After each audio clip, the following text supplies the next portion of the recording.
ஒரு அழகான பசுமையான காட்டுல குட்டி சுண்டெலி சுந்தரம் வாழ்ந்து வந்தது. அது ரொம்ப புத்திசாலி, ரொம்ப சுறுசுறுப்பு.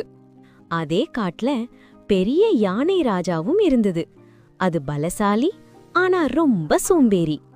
அப்போ காட்டுல ஒரு பெரிய அறிவிப்பு வந்தது. இன்று மாலையில் பழவிழா. சுண்டெலி சுந்தரம் குதிச்சு நான் கண்டிப்பா ஜெயிப்பேன்னு சொல்லி ஓட ஆரம்பிச்சது. ஆனா யானை ராஜாவா, ஐயோ ரொம்ப கஷ்டம், நான் தூங்குறேன்னு படுத்துக்கிட்டது. பழம் பறிச்சு பறிச்சு சுண்டலி கொஞ்சம் சோர்ந்து போச்சு. அப்போ அதுக்கு ஒரு ஐடியா வந்தது.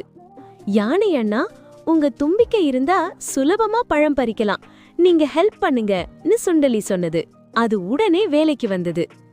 யானை தும்பிக்கையால் பழம் பறிக்க சுண்டலி வேகமா ஓடி சேகரிச்சது. பாருங்க, பழங்கள் மலை போல குவிஞ்சிடுச்சு.